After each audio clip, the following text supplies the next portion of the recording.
But Dave, let's end the podcast going over from the NFL into the NBA. And you know what? Just because we are talking NBA, I'm going to pull up some scores here because I haven't checked them. I want to see for myself. I know that the people, they already know. They already know what happened. Oh, damn. Philly's only up 7. It's 97-90. What's the clock? End of the third. Okay. So we got the fourth quarter to go. And the Spurs are down 52-51 with 2:50 to go in the second. Well, 2:56 to go in the second. Okay. I love the playoffs for the NBA, but we are fantastic. talking NBA draft, and we're taking a look at Darius Garland, Dave. Guy we've talked about before, especially on mock drafts and big boards. Yep. Injured, and that's the big story with him. He was injured. We saw a small sample size of him at Vanderbilt. As you like to put on mock drafts, he's not, or not Vanderbilt. Yeah, Vanderbilt. Vandy. I almost said he was Mizzou. a Vandy. I wanted to say Mizzou because I'm thinking Jonte Porter, because you like to put Hurt instead of the school they went to. Because they didn't really go to school. Well, I mean, Jonte did. It was his second year. Yeah. So he was at the school. Like, Garland was a first year. But the thing we were talking about is, could or will Darius Garland fall out of the lottery? So that means, will he fall past the Celtics king pick at 14 and go 15 and below? And before I kind of ask your opinion, this is what people are kind of thinking. So first off, our last mock draft, the 5.0, Yeah. you and Sean had him at 8 to the Grizzlies. I had him at 10 to the Timberwolves. Then, if my Google Chrome pops up, we've got Fansided has him at 7 to the Pelicans. You've got SB Nation also has him 7 to the Pelicans. CBS Sports, and this is the one I don't want to see, has him at 4 to the Bulls. That's insane. Dear God. And then we've got Bleacher Report, who has him at, you do the thing where you have like, hey, I'm going to have it preloaded. And then it's like, hey, we're going to reload the page for you. Yeah, we'll help you out, buddy. They have him at 10 to the Timberwolves like I did, and I think I have one more open. I do. And that is NBC Sports, which, you know what, there's the slide. I'll tell you about it later. So the thing I will ask you is, some people have him, I think for the most part, it's top 10. They've got him locked in top 10, yeah. Do you think there's a chance he falls out of the lot? Well, first, we'll start with this. Chance of out of the top 10. It's a very slim chance he would fall out of the top 10. I think he would have to be still rehabbing pretty heavily at the combine for us to see him still there, or for us to see him fall out of it. That's the big concern, because everything we saw in these short couple of games that we did get to see him, and then all of his time playing in high school, was pretty incredible. It was like everything you wanted to see out of a point guard, a score first point guard in the NBA. You know, you hope that one day he is in the echelon of plays like, you know, the Ringer has him as a comp of Damian Lillard. It's like, well, yeah, that would be a great upside to have. Someone who can shoot from the outside confidently, someone who is quick and who is able to navigate through traffic, can pass with both hands. Like, he does have a great offensive skill set. Unfortunately, if he's still hurt or if there's any complications to that injury, like, I don't know if I would even touch him in the top 10. Well, the thing that I think also for me that hurts him is the fact of, like, NBC Sports hits it, where they actually have him to the Bulls too, which I'm like, dear God, why are we taking him to the Bulls? That seems like a horrible idea right now. Where they say, and I quote, a lot of risk comes with the pick, and as he's still raw and never actually played against high major competition. Where I know that it's not necessarily the never played against, like, high competition like the D1 schools, but to me it's like, I look at John Morant, I look at Kobe White. I've actually seen a full season of them. And yes, the injury plays into that with Darius Garland. Of John Morant. Like, to me, I think the question is, when it comes to Darius Garland, is in order for him to fall out of the top 10 in my mind, teams like the Pelicans, teams like Memphis, and teams like the Timberwolves have to see, we like X player more than you. Yeah. Where it's like, because all of those teams, New Orleans could use a point guard. They could just move Drew to the 2. He's a natural 2. Yeah. Memphis, they have Mike Conley, but he's not the future at point guard. They're eventually going to move on from Mike Conley. And then you have the Timberwolves, where I believe they have Jeff Teague. He's the only one under contract at the end of this year. Of course, they're probably going to re-sign some guys. Yeah. But they could be another team that goes point guard. After that, in the lottery, the Lakers don't go point guard because they've got Lonzo, unless they're going to trade Lonzo. Do they? Unless they're going to trade Lonzo in a package to the Bulls, because that's all I've heard is Lonzo to the Bulls with D Rose as his backup. Charlotte's interesting because they think that Kemba's going to bolt. Yeah. Miami, I mean, they've got Goran Dragic is a true point guard. And Justice Winslow. And then you've got the Celtics where it's like Kyrie leaving, I don't think. Terry Rozier going to get paid somewhere. Exactly. That's a team that they absolutely. And they've got 4 picks. I think that's the team that probably should target Darius Garland because if you want someone who's similar to Kyrie Irving. And Marcus Smart is injured, is going to come back from the injury, but yes, is injured. He's a different kind of player. He is a stalwart defender who actually turned his shot around pretty well this year. I want to give him credit. He worked on his game a lot.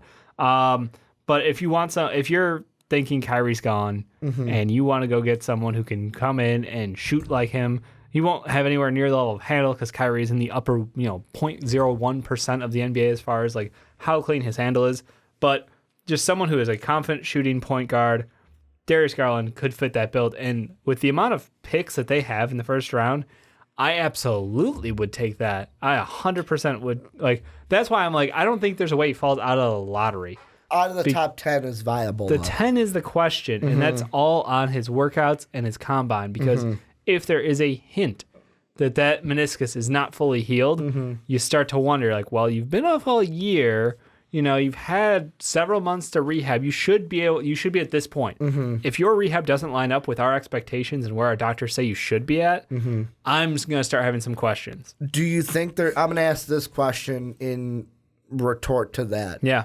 Let's say, for all sake of the argument, he goes to the combine, either as a bad combine or also the medicals are not ideal. Slow. Do you think, if you're Darius Garland, what is the pressure point to where you do what Jonte Porter did last year? Of 0. You know what? I'm coming back. 0. Even if you're if they say, you know what, you're probably going to be out of the lottery, 0. you still go into the NBA. 0. Is that just because 0. you are a staunch defender of I don't care where you're drafted, go to the NBA over go back to college? Or is that because you honestly think that, hey, you know what, going back to college would not benefit Darius Garland even though he's injured? I don't think it can benefit. I don't know that he would benefit a lot from going back to college. I mean, yes, you could potentially improve your stock, but you could also expose a whole lot of weaknesses in your game. I mean, look at Jonte. He got re-injured too. Short sample size, and everything was fairly positive about him during that time. He had a great shooting performance. I think there's everything to love about him in that you just go take the paycheck, get paid at the NBA level. I can't see a world where with all the picks that the Celtics have, and technically they only have one lottery pick at the moment because that Sacramento pick, right? Yeah. That'd be their first pick. So the only one that they will get is if Memphis falls one pick. Okay. If they fall from 8 to 9, they get the Memphis pick. That has a real chance. So I think if either one of those happen, I think that's where he's pinned in. Those are his worst case scenario is getting picked up the last pick of the lottery by the Boston Celtics. Yes. Worst case scenario. So I tried to sim it. Wow, this sim would be really good for Boston. Yeah. You ready for this? Sure. They get the top 3 pick. Oh, They're Jesus. at 3. And then, because of that, Memphis fell. So they get 9. So they get 3 and 9. That's downright evil. On top of 20 and 22. Yeah. So at 3, that's their second best scenario. They could get 2 and 8 or 2 and 9. But 3 and 9 would be amazing for them. But in this case scenario, they'd probably have to take Garland with the Memphis pick. Because guess who's right above him at 2, Dave? The Bulls. The Bulls are taking Ja Morant. The Bulls. Knicks go at Zion. Bulls go at Ja. And then I don't know. Celtics go with then RJ. Yeah. At 3. I mean, more wings because that's clearly the answer. More wings, and then you've got Washington would be at 4. Or they can trade capital, do crazy things. Who knows? But the thing with me, if we're looking at it right now, and of course teams that could move around, to me, it really depends on those first three that we talked about. And I don't really like looking at my mock draft from our 5.0. Yeah. I don't know if I am the Grizzlies and the Pelicans. Yep. If I take a chance on a point guard, because I look at to me, there's more value on the board in the top 10 that I would go ahead and take. Like for the Pelicans, I had them go Brandon Clark. Yeah. I would take a Brandon Clark over a Darius Garland because I've seen what Brandon Clark is done. Right. Plus with the Pelicans, the 4 and the front court is a big area of void. They could have guys leaving, Anthony Davis situation. Why would I draft like a 22-year-old to fill in? Why not take a gamble of the dice unless you think you're going to reload with Brandon Clark, Drew Holiday, and I like Brandon Clark. I'm not a guy that's afraid of he's old, he's an older player. I'm coming around on that. I am fine with taking an older guy with what I've seen. Do you think his ceiling is anywhere close to what Darius Garland could do? See, and that's the thing. Because Brandon Clark is a positionless player at this moment. The thing with me with Darius Garland, and I mean, many people are going to be like, well, wait until the combine. Exactly. Yeah. We got to wait until the combine. But until then, there's so much, the injury scares me. Yeah. Because let's say the injury is fine, but he's not the same player. Right. He relied on his speed to get to the basket. That first cut of his, I have to wonder, does he lose a step? Does he lose half a step? And that half a step will affect his draft stock. You're not just he's a little slower. And he's not a guy that's going to rack up the assists in general. I think he can. But he'll have to change his game to that, I want to say. If the knee injury affects We saw 5 games. He was fine as a facilitator in high school. But I'm saying, and I'm, of course, in my mind, you're projecting. Ja was a guy where it's he averaged 10 assists in college. And that's what I'm thinking. That's never been done before, I want to say. I think it's been done before. Has it been done before? At a top, I'm a basketball reference. But that's the thing with me of if you were Darius Garland, use a word to describe him. Scorer is what I'm going 100%. with. And if he loses a step because of the injury, even if the medicals are fine, I feel or if the medicals aren't alarming, I should say, because I want to say people are well, Ricky, if you're saying they're fine, how would he lose a step? But I feel if he loses a step because of the knee injury and he's not able to score like we thought he would pre-injury, that might affect my decision with that. And for the Pelicans, why I had them go with Brandon Clark. For the Grizzlies, with that, it was a situation where I had Jarrett Culver fall. Yeah. And at that point, it's well, I'm taking Jarrett Culver there because I already got Mike Conley. Plus, you got the big domino of, some people think he's a top 10, some people don't, but you have Bol too that could be thrown into that mix. You do have guys like Romeo Langford that I've seen in the top 10, although I didn't have him in there. You and Sean had Jackson Hayes in the top 10, to where it's there's so many guys later on in that top 10. I'm going to say 6 through 10. Right. Where we could kind of mix it any way you want. Some people value other positions over others. Right. Totally has been done a bunch of times. What? 10 assists in here. This is the first time recently that it's been done. Does it say Avery the last Johnson, time? though. Was he the last one? No, okay. But I forgot how good of a passer he was in college. His coaching career is all that comes to mind. But yeah, no. Sorry. But that's the thing where I wonder if he loses a step. Will he have to adjust his game even slightly to be more of a facilitator than a dynamic scorer? No, I don't think he does. I think the shot's there. Unless his elevation is completely gone, his shot's there and it's beautiful. So I don't think he loses any confidence in that shot. If it was a shoulder, I would be concerned. If it was elbow, absolutely concerned. Hand, anything upper body, I'm concerned. But meniscus, if his lift is there, I think he's going to be fine. Here's a question I want to throw out, and I don't know if this is too rough to ask this question. Sure. At worst case scenario, let's say the knee injury does affect him. Yeah. Do we see almost I want to say Derrick Rose where it's Derrick Rose is still good, but he's not the same player he was. Yeah. Are we going to see the same thing if the knee injury affects him when he comes back for the combine of man, he's not as dynamic as he was in that small sample size, am I drafting a guy that's going to be like what you were when you signed, when the Timberwolves signed D Rose post Knicks? No, I mean, you're taking a risk for sure. Mm-hmm. If that's all you're going to get, I would say probably 75% Derrick Rose, right? That's about out of his. And Derrick Rose was never the best shooter in general. Where we even talked about it on Wet Boys a bunch of times, where he had that big span of hey, he shot really freaking well, and then couldn't hit the broadside of a barn. He had fucking bone chips in his elbow, people. Quit attacking the man. I am not attacking him. You said it out loud without asterisking it. You attacked him. I like Derrick Rose. I would love if he's on the Bulls again. The fact he didn't make a 3-point shot for several months does not matter. He only took one or two games. He was never a real good 3-point shooter. No, but the fact that he was hitting them when he was healthy, and then when he's not healthy, he's not hitting them, it doesn't take a fucking genius to figure out that there's something wrong. He did really well, and then he couldn't hit the broadside of a barn. Better? Because he had bone chips in I know. I'm using the air quotes because I'm trying to make you happy, Dave. I hate you. Trying to make you happy. I'm hating you. I am not Sean here on the other side. Nope. I'm not bashing D Rose. Feels like you're bashing him. I like D Rose. He's one of my favorite players. Yes. When that player was injured, he could not shoot well. Yes. Wow. Astonishing fucking insight. No, I mean, Darius Garland, worst case scenario, he's going to give you a poor man's Lou Will. He will be a bench scoring point guard who's not the best defensive player, but he can still get you 3-level score. He can get the ball in other people's hands from time to time. Absolutely confident with him. At his worst, he's a 6-man. I know Lou Will is 6-man of the year, and that's what you would hope for. Best 6-man in the game is Lou Will. So as absolute best of his, if he's coming off an injury, not doing so hot, that would be the guy who I would want him to mold his career after. Do you think, kind of to end this, 2-part question? Sure. Number one, what's your prediction of how he's going to look at the combine?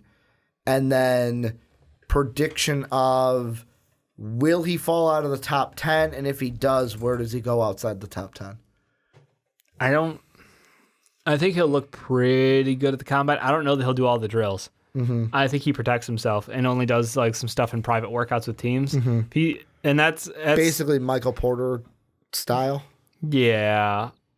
I mean, Michael Porter's injury is much worse. Yeah. But he was one where it was I'm not going to do, I don't think he did anything. And he was just I'm going to meet with the doctors and do stuff with teams. Yeah. That's all I'm going to do. I think Darius benefits a lot from keeping himself out of a lot of the drills. Those can only hurt him at this point. Don't let other players. Don't do the cone drill. Yeah. Don't. Yeah. Keep yourself away from that. He can go ahead and play the 5-on-5 game. I think I would be fine with that. Yeah. Because a lot of people take that less serious, and you can get your shots up. You can look pretty good, and as a point guard, the ball's gonna be in your hands, so you can kind of dictate your level of involvement. So I'd be fine with him doing the 5-on-5s. I think he should avoid the smaller drills and go for the individual team workouts later on. That's how this man makes his money. There's a real chance that he goes pretty high in this draft because of just the team's in need of a point guard. I'm sorry. The Bulls and Suns both want a point guard. One of those two teams is not going to get them. And not going to get Ja Morant. The rumor mill is the Bulls are ready to trade up for Ja. So if we're willing to trade up, that means the Suns could be willing to trade back, or if they get screwed, or sunsed, as we like to call it here on the podcast. I love how we have two things. It's Kangs getting Kangs and Suns getting Suns. Kangs do Kangs things. I can't help it. They do. They're just they lack all logic at times. Like firing Dave Yeager. Hey, I'm going to meet with Dave Yeager to fire him. Hey, I'm not going to go to that meeting now, guys. Yeah, maybe announce it before you fire the guys. Maybe the wrong move to do there. Point being, I think he will go top 10 just from a pure need standpoint. I think it'd be really intriguing if the Boston Celtics got that pick at 9, because it's basically if the Grizzlies could take him at 8, like you said, the Pels at 7. They're definitely real teams. Or if another team wants to move up to get him, because I'm thinking move up or move back. If I'm the Suns and I get pushed to 4 or 5, then I'm like, all right, I can back up a little bit. These teams don't need it. Maybe I can add a little bit of value for next year or the year beyond that, to help bolster out this roster in the future, because they're always rebuilding. Yeah, that's my scenario. I think that he stays top 10 unless he has an asterisk on his medicals or he has a horrendous workout. in which case he falls to 13 or right 14 to the Celtics. Yeah, Celtics are at 14. Yeah, so he falls to the very end of the lottery, and the Celtics just laugh like that evil, Methodical or mathiacal, is that what I'm looking for? Basically, evil laugh is what you're I'm just going evil. Do you think, bonus question here, Sure. if you're the Hornets, do you think about it? Hell yeah. If he's I think there. Kemba might stay though. I'm on a weird I've been flip flopping on this, and I think Kemba might stay. But if you want to build around Kemba, that's fine. He's already in his prime. I would not take him then.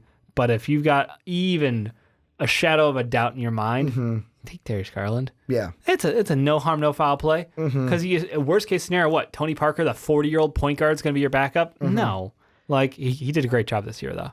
But you need to start building for the future. You've got a bunch of young talent at the 2 and the 3, potentially with Bacon, Monk, and Bridges. So I'm all for, go ahead, get a guy on the bench who can score for you. And if Kemba decides to leave that summer, you're not completely screwed.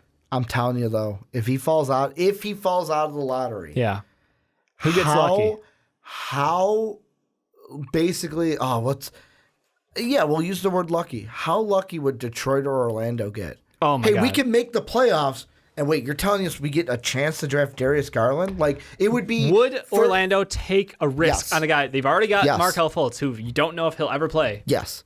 But you take Darius Garland. Yes. Injury concern. Yes, I think they would. I would too. I mean, DJ Augustine is balling out in the play, or balled out one game. He's at the supernova of offense. Terrence Ross. No disrespect on that man's name. Could be getting a wet boy this I love week. that I called that, by the way. Dude, I think he listened to the podcast. He's like, Dave, you're right. I am the supernova of offense. I'm glad I gave him some reassurance. He's a good player. But, you look at both those teams. Yep. If Darius Garland, for any reason, falls out, Detroit could be looking there going, Detroit would be amazing. You know what? Reggie Jackson is not Sean They're hates stuck on Reggie a contract, Jackson but yeah. with the he really Pistons. does.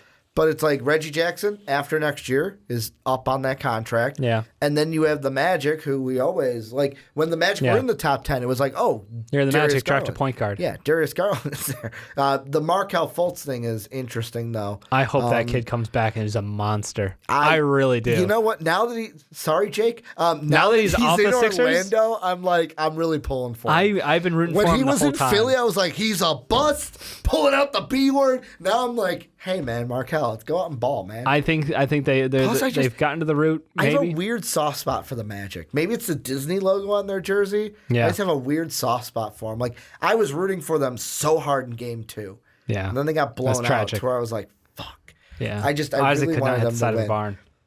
Plus, I would really like to see Nets and Magic in the second round. Oh my God, that'd be with amazing. everybody. The NBA would hate them. Messing with everybody. But any final thoughts on Darius Garland? This kid's range is so wide. He could go 4. Yeah. He could absolutely go 4. To the Bulls, and then both of us Bulls go. or the Suns. Either way. I wouldn't take him if I was the Bulls, but that's a different conversation for a different The day. Suns with Darius Garland would have no defense in that backcourt. Just 2 turnstiles. But man, think about that offense. It's they thought double they the were offense, they none thought of the they defense. were getting Dylan Brooks. They got Marshawn Brooks. They said, no trade. No trade. We don't want Marshawn. We want Dylan. Oh, my God. But to answer the questions I gave for you, I agree with you with the combine. Yep. Limited stuff, mainly working out with teams. I'm going to be bold and say he falls out of the top 10. I don't think he's going to go in the top 10 right now. That could change after the combine. Wow. But I don't think I would love for him to fall to Detroit or the Magic just because. Oh, the story would be amazing. That would be it would write cool itself, for them. Yeah. Hey, we make the playoffs and we get him. But I think right now I'm going to put him 11 to 14. Okay. In that range, not going to put an exact one, just 11 to 14. But this is where you guys come in. Let us know what you guys think down below in that comment section. What do you think about Darius Garland? Do you think he'll be a for sure top 10 pick? Is he a for sure lottery pick? Is there a chance he falls out of the lottery? Let us know what you think down below in the comment section. Also, Dave, show him that finger again. You want to find out what happened to Dave's finger? You can find out right now for as low as $1 on patreon.com/mostvaluable. I feel like you're whoring out my finger. It's a little weird. You and I had Is a thumb a great finger? Right? Thumb? No, it's an opposable thumb. It's different. All right. It's an appendage. Yeah. But it's not a finger. So quit calling it a finger. All right. Did I call it a finger? You did. If you wanted to find out what happened to Dave's thumb. Thank you. Some Dave's respect. thumb. Giving the thumbs up to you guys. It was a great podcast. We talked about many great things. Yeah. Like Juice that you want to go play. Yeah. But you can get that for as low as $1. Graphic Conversation is back up. That will be coming out next week or this week. Basically the 26th. Yep. For our fans. But you can get it on patreon.com/mostfoul podcast for as low as $1 right now. Plus, Big Board coming out soon. Probably on Patreon right now too. Guess what? As low as $1 as well. And also go on to iTunes and Apple Podcasts. Give us that 5-star rating if you would. It really helps us out. But Dave, thank you for joining me. I'm going to really love the Primetime Podcast, our new bed. We got everything going. Talking football, talking basketball. Let us know what you guys want us to talk about in the future. I'm pointing with a water bottle, and I don't know why. Thank you guys for watching us on YouTube. Thank you guys for listening on podcast services around the world. And, we're going to cheers it? Yeah, cheers it. Have a good day, everybody.